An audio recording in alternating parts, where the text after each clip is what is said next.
Nuevamente, el pasado 8 de marzo, centenares de miles de mujeres protestaron por la desigualdad de condiciones y la violencia de género.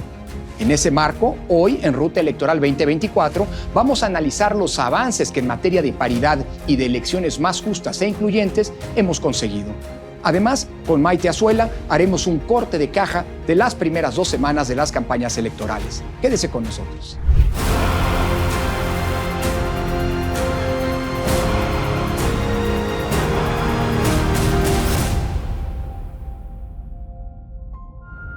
El pasado 8 de marzo, en el marco del Día Internacional de la Mujer, miles de ellas tomaron las calles para manifestar una vez más su reclamo y exigencia por un país más justo, incluyente y libre de violencia. Su lucha, tan legítima como necesaria, ha sido un camino por el que tenemos aún mucho por aprender, escuchar y hacer. Reconociendo el sinfín de desigualdades en el que las mujeres viven, así como el cúmulo de injusticias y deudas históricas que existen, hay, sin embargo, una esfera en donde su movimiento ha estado lleno de logros y conquistas, el de la política y las elecciones. Es en la arena política en donde se reconoció primero como una tibia recomendación para incluir a las mujeres en la política misma y luego como una garantía constitucional para lograr la paridad, la necesidad de abrir espacios de participación para ellas y lograr una presencia cada vez más consistente de las mujeres en todos los espacios de decisión con igualdad de condiciones frente a los hombres. La paridad que se ha conseguido es el producto de al menos 3 factores principales. Primero, una larga e importante evolución legislativa en la materia.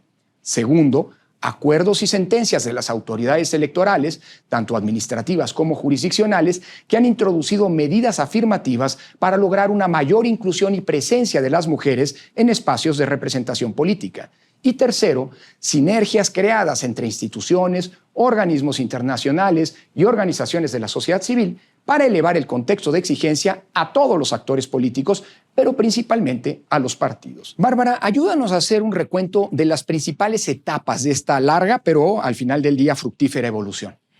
Ya lo decías bien, Lorenzo, todo empieza en 1993, cuando en la ley lo único que existía era una simple recomendación a los partidos políticos para que promovieran la inclusión de las mujeres en sus candidaturas. O sea, hace 30 años lo único que teníamos era una mera recomendación. Y como recomendación se quedó como tal. Nadie le hizo caso. Sí, era muy poco útil, digamos. 3 años después, en 1996, llegan por primera vez lo que conocemos como las cuotas electorales, que son medidas compensatorias que lo que buscan es acelerar un lugar de igualdad donde no existe. La primera cuota se establece en ley y lo que marca es que no podían existir más del 70% de candidaturas en favor de un mismo género. Esto, digamos, la ley no decía, por supuesto, que género. No, bueno, pero pues estaba claro en un contexto en el que hay que abrir brecha para las mujeres, que la cuota minoritaria era para ellas. Exacto. No podía haber más del 70% de cuotas destinadas a hombres y el resto eran para las mujeres. ¿Qué pasa aquí que es importante? Que la recomendación pasa a ser una regla, ¿no? Pero se olvida de ser vinculatoria y de establecer sanciones. Entonces no pasaba nada si no se cumplía. Por lo tanto, resultó igual de poco fructífera.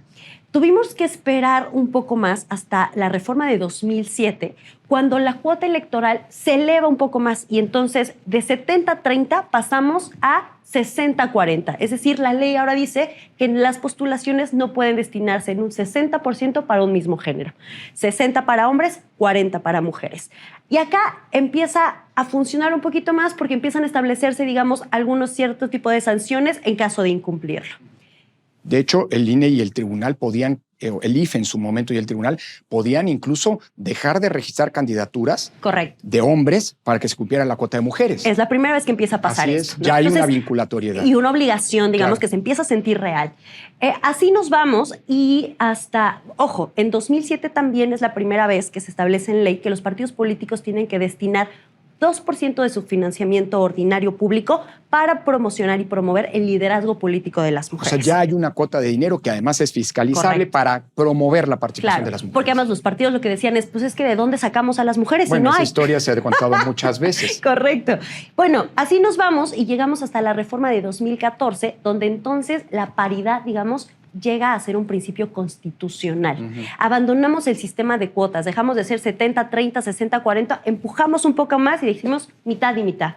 Entonces, se establece que la postulación de las candidaturas tiene que ser mitad para hombres y mitad para mujeres. Y esto es importantísimo, Lorenzo, porque la pregunta que surge es, ¿cuál es, digamos, la importancia de haber abandonado o de pasar de un sistema, digamos, de cuotas a un sistema paritario?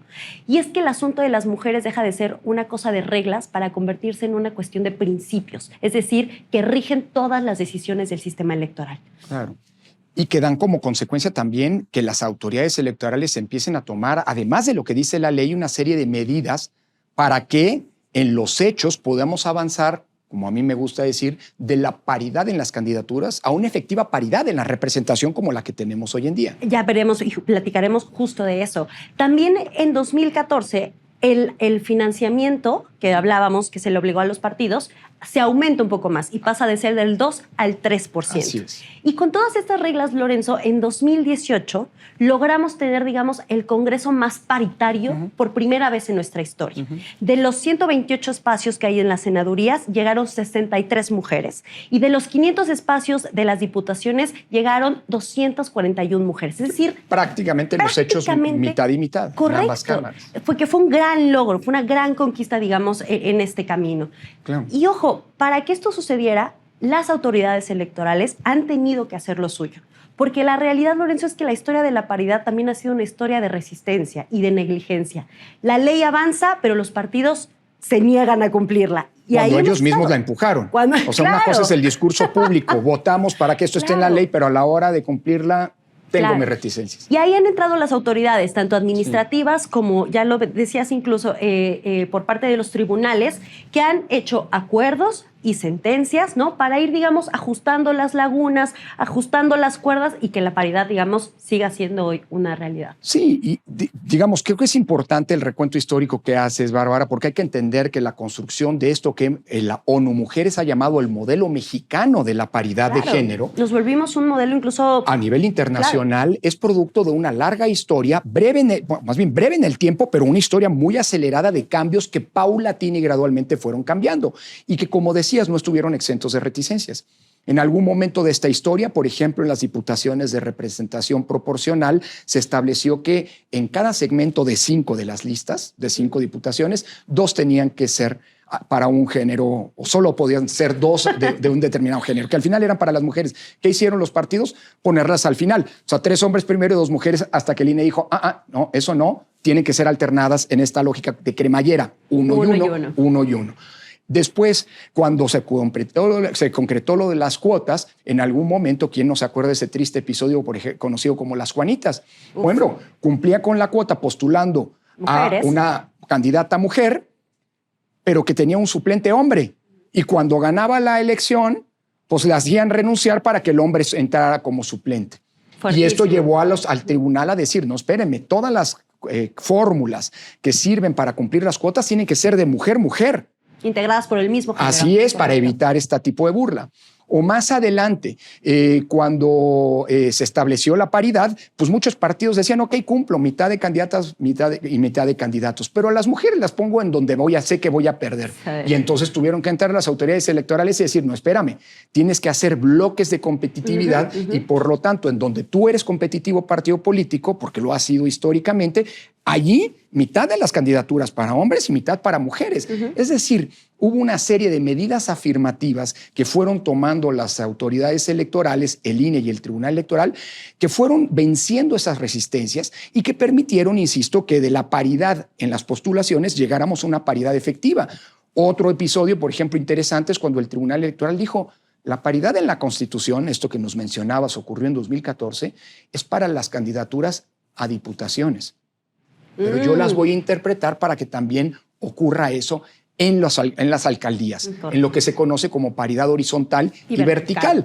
Es decir, en un estado que tiene 50 municipios, en la mitad 25 postula a alcaldesas y en la otra mitad a varones.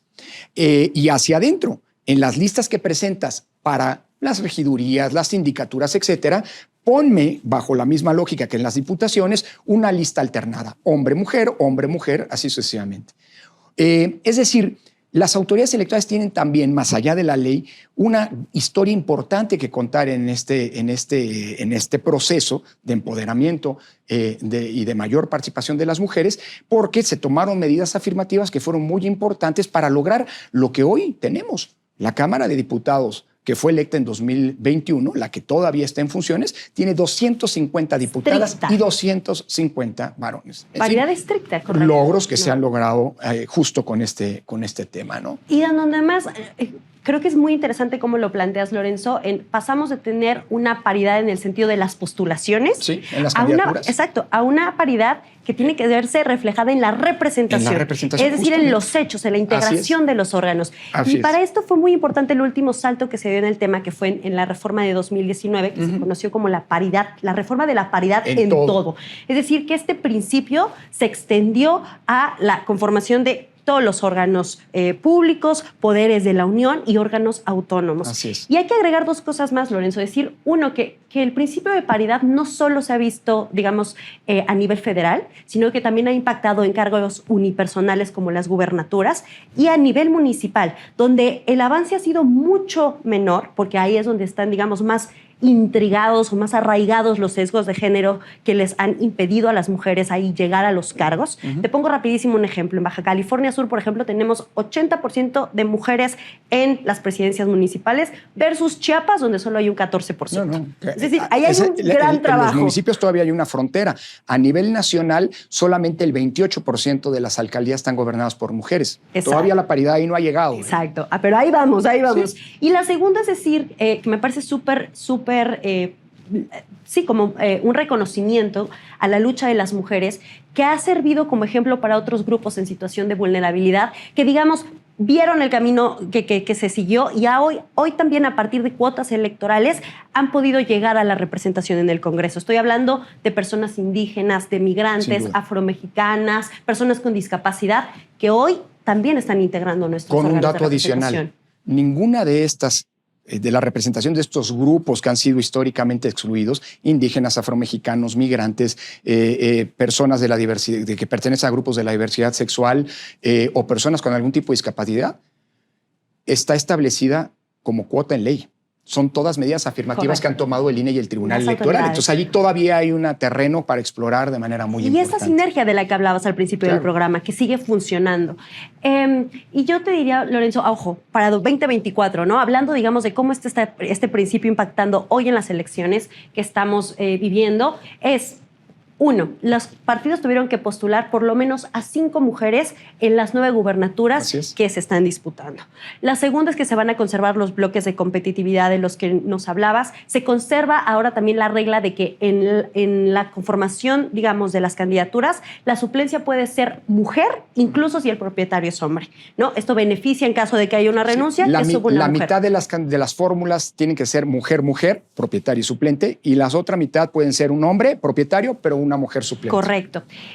Un cuarto es que todas las candidaturas, sean para senadurías, para diputaciones, por principio de mayoría relativa, por principio de representación proporcional, para este proceso tuvieron que integrarse de manera paritaria. Claro. Y la última buena noticia es que se siguen conservando las cuotas para otros grupos en situación de vulnerabilidad, como los que hemos venido comentando. Ahora, no todos son buenas noticias porque lamentablemente, Bárbara, a la par de que se ha logrado una mayor participación política de las mujeres, con los datos que ya compartíamos, pues también se ha incrementado la violencia política de género, que es la cara negativa de este hecho, aunque también aquí afortunadamente se han buscado, esfuerzos, digamos, soluciones para combatir y acotar un flagelo que es absolutamente deleznable, real y lamentable y absolutamente condenable. Entre esas medidas, por ejemplo, se ha establecido primero que el INE tiene que llevar a cabo un registro de violentadores y violentadoras, porque también mujeres pueden cometer violencia política de género en contra de las mujeres. Y ese registro implica que quien está inscrito ahí no puede ser postulado a un cargo de elección popular. Segundo, se estableció un mecanismo muy ágil en su momento en un programa. Aquí ya platicamos sobre un procedimiento especial sancionador que permite que quien sufra violencia política de género de manera sumarísima puede recurrir a esta vía y el INE protegerlo eventualmente hasta con medidas de protección para evitar que la violencia violencia siga ocurriendo. Y en tercer lugar, iniciativas como la así llamada 3 de 3, es decir, un compromiso al que se obligan todos los candidatos y candidatas de no ser violentadores, es decir, que no hayan cometido o hayan sido condenados por violencia sexual, violencia económica o violencia doméstica en contra de mujeres. Pero de todos modos, digamos, a pesar de estos logros, ese sigue siendo un tema que está presente y que tenemos sin lugar a dudas y que está arraigado a nivel municipal sobre todo. Sobre todo en el ámbito municipal. El tipo de violencia que sufren las mujeres durante los procesos, pero lo importante es siempre decir que están las autoridades siempre dispuestas como a recibir quejas y denuncias al respecto. Así es, y estos tiempos de campañas electorales son justamente en donde estos protocolos se activan de manera más importante. Así es. Pues Bárbara, precisamente sobre lo que ha ocurrido sobre las campañas electorales que iniciaron el primer día de marzo, es que hablaremos en el siguiente bloque con Maite Azuela, reconocida periodista y analista política, con quien conversaremos sobre las principales vicisitudes de estas 2 primeras semanas de proselitismo electoral, así como también de la indebida intervención de funcionarios públicos en la contienda política. Acompáñenos, quédese con nosotros. Ya estamos de regreso y ya está con nosotros Maite Azuela. Maite, muchísimas gracias por acompañarnos. ¿Qué te parece si antes de empezar nuestra conversación vamos a ver esta cápsula que se ha preparado precisamente para darnos pauta a nuestra conversación? El 1 de marzo pasado comenzó oficialmente la contienda por la presidencia de la República. 2 candidatas y un candidato pedirán el apoyo de más de 100 millones de electores en el proceso electoral con más de 20,000 cargos en disputa. Xóchitl Gálvez inició en Fresnillo, Zacatecas, el municipio más violento del país. Claudia Sheinbaum con una concentración que llenó la Plaza de la Constitución y Jorge Álvarez Maínez, en Lagos de Moreno. Gálvez dijo que iniciaba en Fresnillo, Zacatecas, porque es la ciudad donde la gente siente más miedo a la delincuencia. Derecho de piso, extorsión. Aquí en Fresnillo, como en todo México, la gente tiene miedo, porque este sexenio se superó la cifra de 180,000 homicidios dolosos. Las cifras oficiales parecen darle la razón a la candidata de la coalición Fuerza y Corazón por México. De acuerdo con la encuesta nacional de seguridad pública urbana del INEGI, el 96.4% de los habitantes de esa localidad se sienten inseguros. Como es habitual en las campañas, se han presentado varios desplantes propagandísticos. Xóchitl Gálvez, por ejemplo, decidió estampar su huella digital con su propia sangre, para comprometerse a que los programas sociales no desaparecerán.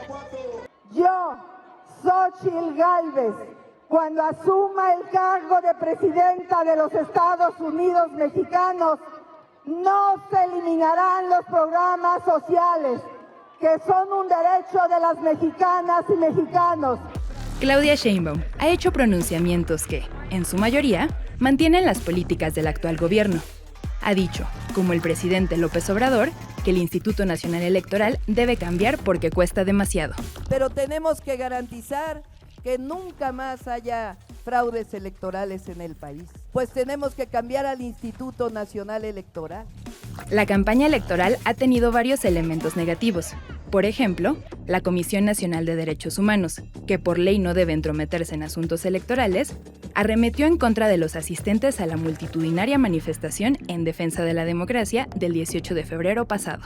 De paso, el organismo que supuestamente es autónomo arremetió contra Xóchitl Gálvez, elogió las propuestas de Claudia Sheinbaum y anunció que dará seguimiento a lo que llamó campaña negra contra López Obrador. En las condiciones de inseguridad en las que se desarrolla el proceso electoral, más de 23,000 capacitadores del INE recorren el país sin contar con el uniforme que los identifica plenamente con la ciudadanía, porque la empresa proveedora no cumplió con el contrato para entregar esas prendas. Igualmente grave es la advertencia que hicieron magistrados del Tribunal Electoral, en el sentido de que el encargado de la Unidad Técnica de lo Contencioso Electoral del INE ha desechado sistemáticamente las quejas presentadas en contra de las candidaturas presidenciales. El uso indiscriminado de los presidentes del Tribunal Electoral no puede servir como justificación para que la Unidad Técnica no lleve a cabo sus tareas de investigación.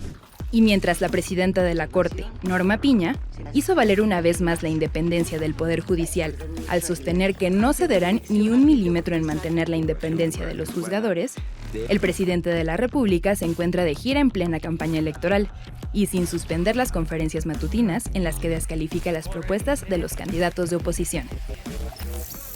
Maite, acaban de arrancar las campañas y como hemos escuchado en estos 15 días, poco más de 2 semanas, pues bueno, ha sido una enorme intensidad. A mí me gustaría conversar contigo y hacer una especie de corte de caja de lo que llevamos en esta etapa del proceso sobre 3 grandes temas. El primero, ya lo escuchábamos, pues han comenzado lo que normalmente ocurre en las campañas, no solo las propuestas, sino también las descalificaciones entre sí. Pero hay un elemento que tal vez vuelve distinto este arranque de campañas de lo que ha venido ocurriendo en otras ocasiones. El 5 de febrero pasado, el presidente de la República depositó un paquete de iniciativas, 18 reformas constitucionales. Claudia Sheinbaum, la candidata del oficialismo, las hizo propias. Y pues Xóchitl Gálvez, la principal líder de oposición, las ha descalificado. ¿Hasta dónde la intromisión o temáticamente crees que esta iniciativa de reformas que prácticamente reinventan el Estado constitucional de Derecho van a ser el centro de la discusión o hasta dónde van a articular las reflexiones y los debates, en fin, durante las campañas? Bueno, por parte de Claudia Sheinbaum, Lorenzo, no podemos negar que ella lo que hizo fue una copia calca de esas propuestas de reforma y le añadió varios de los pendientes que el presidente nos va a dejar, porque pues aunque ella habla de darle sustentabilidad al Tren Maya o a las grandes megaobras del presidente, lo que le va a tocar es completarlas. Se las dejó a medias, mal terminadas, con fallas. Por lo que se refiere a las reformas, yo creo que van a ser el discurso repetitivo de la candidata Claudia Sheinbaum y probablemente veamos a una Xóchitl reaccionar a algunas de ellas. Ojalá no permita que sean pues el monopolio de la narrativa de la elección, sino que pueda haber propuestas alternativas, sobre todo no atendiendo, que yo creo que eso sería fundamental, aquellas que son anticonstitucionales. O sea, el equipo de Xóchitl y Xóchitl misma tendrían que partir de una revisión y decir, oigan, no vamos a tocar estos temas, porque si no es abrirles un río, ¿no?, de deliberación sobre aquello en lo que no hay que insistir, que es, no voy ni siquiera a discutir de las reformas y de los 100 puntos, aquellos que claramente violan la Constitución de este país. No. Y sin embargo, del otro lado vas a tener pues una narrativa montada en eso. Claudia Sheinbaum está, bueno, aparte de lo que escuchábamos, entre muchos otros temas, ha continuado esta descalificación de los órganos electorales, que ese es el segundo punto sobre el que quiero bordar contigo, pero lo menciono ahora para plantear, bueno, pues el INE, el Poder Judicial electo, la necesidad de desaparecer los órganos autónomos, van a formar parte de la discusión, digamos, sean o no inconstitucionales, porque hoy tenemos un marco constitucional. Es decir, me da la impresión que el propósito del presidente y de Claudia es tratar de controlar la agenda, digamos, de la discusión y ni modo que también los candidatos de oposición pues, se nieguen a discutir ese tema. Pero creo que pueden defender aquello con esta premisa de lo constitucional no se toca, no puedes, y nombrarlo y decir son estas, y ahora sí que abordar las otras, porque si no la agenda circula solamente a partir de lo que delinea el propio presidente. Hay que decirlo, Claudia no trae una agenda propia. Sus 100 puntos, si vemos uno por uno, es literalmente la continuidad de lo que el presidente ha quedado de hacer o está pendiente. Totalmente, cambio, ¿no? Pero la continuidad está allí. Y creo que si nos vamos más a las formas, pues habría que revisar cómo Claudia Sheinbaum reacciona. Creo que eso es importante a un tema clave, que es el de seguridad, ¿no? Que es en donde no se meten mucho ni los 100 puntos ni las reformas del presidente. Y aunque ella trae la propuesta de reforzar a la Guardia Nacional, cuando la Iglesia le presenta una propuesta de 300 puntos de política pública para poder pacificar al país, su primera reacción es decir que no está de acuerdo con un diagnóstico, sobre todo en 2 temas que creo que son claves y son sensibles para la población, Lorenzo. La militarización creciente, no solo en términos de cómo la seguridad está ahora en manos de los militares a través de la Guardia Nacional, sino el hecho de que el crimen organizado esté tomando ya territorios y los controle completamente. Ella lo niega. Imagínate cómo podemos partir de propuestas de campaña negando un escenario que es al que se ven pues ahora sí que más sometidos, los más vulnerables. Cuando ellos hablan de que defienden al pueblo, uno se pregunta, oye, ¿no es el pueblo el que más sufre desapariciones, secuestros, extorsiones? Bueno, y con una realidad que todos los días desechando en cara en plenas campañas, lo que está pasando en Guerrero, por ejemplo, esas circunstancias. Oye, para finiquitar este primer tema, primer gran asunto que quisiera rebotar contigo, vivimos un momento de muchísima polarización. Algo nuevo en términos de lo que hemos visto en estos 15 días. ¿Se va a acentuar esto? Lo digo porque me preocupa mucho lo que vaya a pasar el día 3 de junio. Todo el mundo ve el 2 de junio como la gran meta, pero los problemas ahí están, son problemas muy graves. Y las fracturas que se logren, que se terminen generando producto de esta confrontación, que es normal en las campañas, pero esta polarización exacerbada, pues puede acabar cobrándonos precisamente o pasarnos la cuenta a partir del día después. Totalmente. Yo creo que a eso le apuesta Claudia Sheinbaum y su equipo. Creo que Xóchitl se ha sabido acercarse a temas que son más transversales, que no cruzan necesariamente entre esta caricatura de los fifís y los que apoyan a Andrés Manuel López Obrador o los que apoyan a Claudia, sino que incluso, como lo decía la propia cápsula de inicio, el haber hecho el inicio de campaña en Fresnillo, en un lugar donde la gente no puede ni salir a las calles en la noche, Lorenzo, te habla de cómo están tratando de abordar una temática que no tiene que ver con clases sociales, ¿no? Que se sacude este estereotipo. Que es más transversal. Yo creo que ellos van a seguir insistiendo en, primero, cómo descalificar instituciones que sostienen a la democracia, porque a la democracia a ellos les incomoda brutalmente, nos lo han dejado ver. Todo lo que tiene que ver con controles. De la democracia les gusta lo de las mayorías y que la mayoría decide. Les gusta el populismo, ¿no? Porque es distinto. Y bueno, pues esperaría que la polarización, no esperaría que disminuya, pero sí que deje de ser el único eje que divide el voto, porque ellos no están tomando en cuenta el 22% de indecisos, Lorenzo, y el 22% de indecisos no es el que se deja llevar por el discurso acartonado de eres de un lado o eres del otro. Requiere más contenidos y requiere más soluciones. Y cuidado con la polarización, porque también esa te puede detonar de manera imprevisible el tema del voto útil. Así es. Claro. Oye, Maite, segundo gran tema que quisiera tocar contigo. Algunos lo anticipábamos, pero ya llegó. El tema del fraude electoral, increíble en un país como este que está todo avanzado en términos de regulaciones, de instituciones, de procedimientos para evitar el fraude, ya está de nuevo instalado en la discusión política, por lo menos de enero a la fecha y ahora de manera consistente durante las campañas en los últimos días, por parte tanto del presidente de la República, que ya comenzó a decir, y esto a mí me recuerda, lo digo yo, me recuerda mucho a Trump, me recuerda a Bolsonaro, que desde el poder construyen un discurso falaz y mentiroso de fraude, a propósito de que el Tribunal Electoral o que la oposición quiera hacer un fraude a través del Tribunal Electoral anulando la elección y que por eso están acusándolo de intervenir en el proceso. Y por el otro lado, que es más sorprendente para mí al menos, Claudia Sheinbaum ya dijo que el INE había sido autor de fraudes durante mucho tiempo y que no garantizaba las condiciones. A mí me preocupa mucho porque, como lo enseñan, vuelvo a insistir, el ejemplo de Estados Unidos y de Brasil, pues eso puede acabar generando problemas postelectorales gravísimos si se instala en alguna parte de la población, de la ciudadanía, la idea de que sí se pueden manipular los votos. Claro. Es de llamar la atención, Lorenzo, que teniendo ellos, yo no te diría el control, pero sí un buen acercamiento con las instituciones electorales que consiguieron, aún contraviniendo de lo que tanto se quejaban cuando ellos estaban en la oposición, de que los órganos electorales tendrían que ser completamente autónomos, no tendría que haber intervención de los partidos para las decisiones estratégicas. Pues ellos hicieron mucho por tener acercamiento y diálogo constante, lo voy a decir de la manera más elegante, con los órganos, y sí se nota la diferencia del INE más cerca de un Andrés Manuel López Obrador que cuando no había llegado la actual presidenta. Lo mismo puede decir del tribunal, ¿no? Sin sacar las tarjetas. O sea, como muy condescendiente con ciertas actitudes de la mañanera, ¿no? Por poner un ejemplo, con las violaciones en fiscalización. Totalmente. O sea, los candidatos que ahora no presentaron. Eximen de multas. Así es. Entonces, ahí vamos viendo cómo es un INE que, pues, si no responde a las expectativas que ellos tenían, me llama la atención. No, ahora, yo sí quiero pensar que el INE es más fuerte que 1, 2 o 3 consejeros, claro, sí, ¿no? Por los que defendemos el INE y la democracia sabemos que lo es.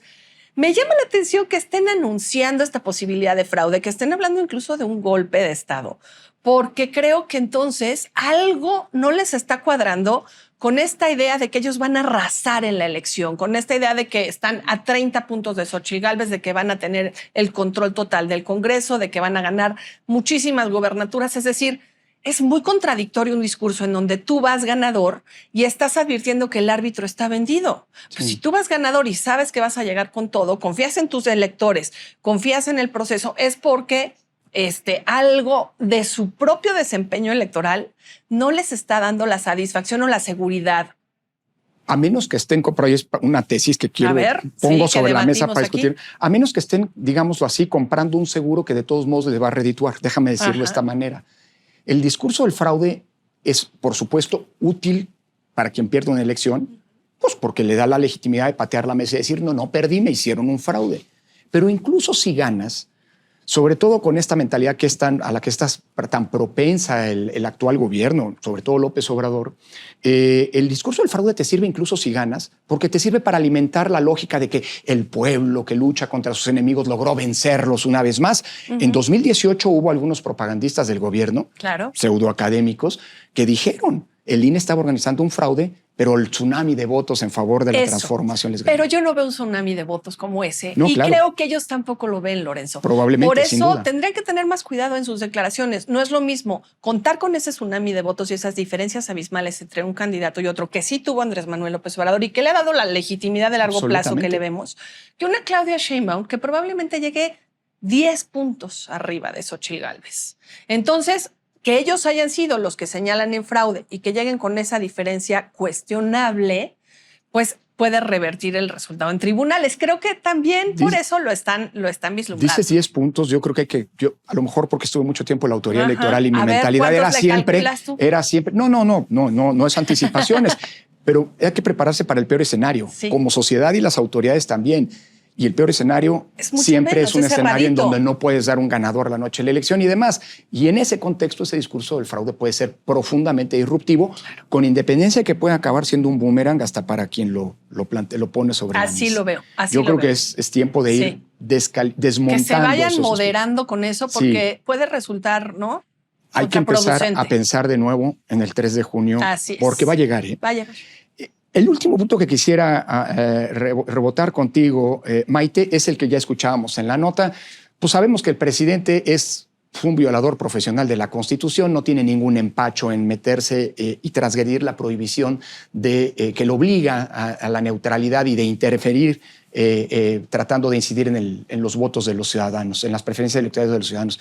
Pero la CNDH, un órgano que además no tiene competencia constitucional para pronunciarse en materia electoral, algo nuevo, ¿no? Pues mira, creo que todo es parte del guión al diablo las instituciones que no son mías, ¿no? Ahora le podemos añadir esas comillas porque la CNDH está completamente subordinada a las decisiones del presidente de la República. Gobierno, ¿no? Incluso recordemos que la propia presidenta había anunciado que debía de desaparecer porque no tenía demasiado que hacer en favor de los derechos humanos y claramente está tan perdida en cuáles son sus facultades y sus funciones que descuida por completo y es muy indignante, muy doloroso también creo para las familias que han sido violentadas en sus derechos humanos con historias desgarradoras, Lorenzo, con desapariciones forzadas, con tortura, con homicidios dolosos generados por la propia autoridad al más alto nivel y de repente ver que esta mujer se distrae, ¿no? Por decirlo de alguna manera, con el tema electoral y se atreve incluso a sacar un informe que viola la Constitución, que viola sus propias facultades. Porque no tiene facultades. Que además lo utiliza para defender al presidente. Claramente, ¿cuándo sale este informe?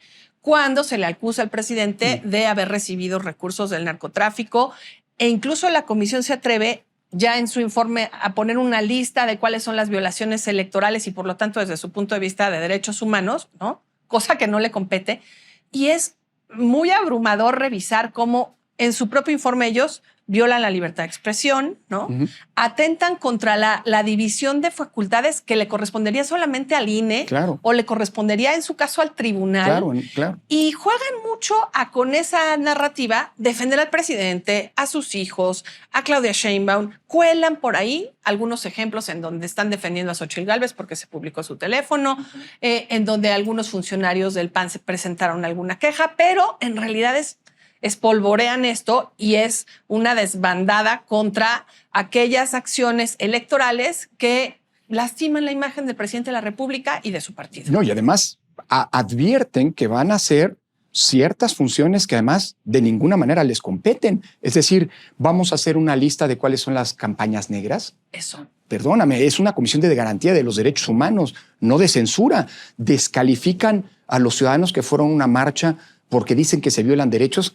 hasta donde yo me acuerdo, la CNDH está para evitar que se violen los derechos por parte de las autoridades, no a partir de los ciudadanos. Es decir, es un órgano que lamentablemente creo está entrando de manera disruptiva a la discusión electoral, y eso, además de la violación constitucional que mencionábamos, es decir, no tiene competencias para hablar de lo electoral, ya claramente está haciendo pronunciamientos en contra de algún candidato, de alguna candidatura en favor de otra candidatura, y con ello está violando la Constitución en el mismo sentido que el presidente. Está interfiriendo, prohibido por el artículo 134, en las preferencias político-electorales de las y los ciudadanos. Y de alguna manera son acciones inhibitorias, ¿no? De la libertad de expresión claramente, sí. Pero es que imagínate, pensando en el después.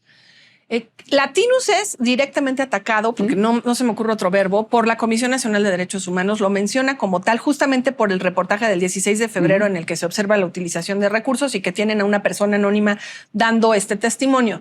Imagínate, Lorenzo, que la comisión decida que sí hubo una violación de derechos humanos por parte del medio y por parte de sus reporteros y por parte del conductor del noticiario. Entonces, la posibilidad de los comunicadores de poder estar denunciando hechos de corrupción de quienes están involucrados en la política o quienes están involucrados en las elecciones, ¿no? Pues se acota, porque dices, oye, híjole, no me voy a arriesgar a ser considerado una violadora o un violador de derechos humanos el día de mañana. Eso es muy, muy preocupante. Pues este es un escenario, lamentablemente, Maite, que creo que va a caracterizar esta elección. Es decir, nos pasamos décadas sacando a las instituciones del gobierno de las elecciones, y hoy, por la puerta de atrás, las instituciones del gobierno están interfiriendo en las propias elecciones. Y las que menos nos imaginábamos, ¿no? Así es. Ay, Lorenzo, pues sí. Ahora sí que un escenario que ojalá se pueda Pero ir es importante revirtiendo. subrayarlo como una manera también de elevar los contextos de exigencia y tratar de contribuir todas y todos a la integridad electoral. Claro. ¿No? Maite, muchísimas gracias por habernos acompañado. Encantada, gracias. En este episodio de Ruta Electoral 2024. Hemos visto primero que las campañas arrancaron con toda intensidad y con muchos acontecimientos que anticipan que tanto los tonos como las descalificaciones irán incrementándose. Segundo, es preocupante la irresponsabilidad con la que varios actores políticos han intervenido ilegalmente en el proceso electoral, incluso instituciones públicas. Y tercero, es muy preocupante también que haya quien quiera introducir en la discusión pública la idea de un posible fraude electoral, algo que en México ya no puede ocurrir gracias al sistema electoral que hemos construido. Finalmente, tenemos que insistir en que no debemos olvidar que existe un día después, el 3 de junio. Los grandes problemas que nos aquejan seguirán ahí y todos nos vamos a necesitar para resolverlos. Las mayorías necesitarán de las minorías y así. Más nos vale entender que a pesar de la natural intensidad de las campañas, todas y todos caemos en este país. Gracias por habernos seguido en este programa. Hasta la próxima.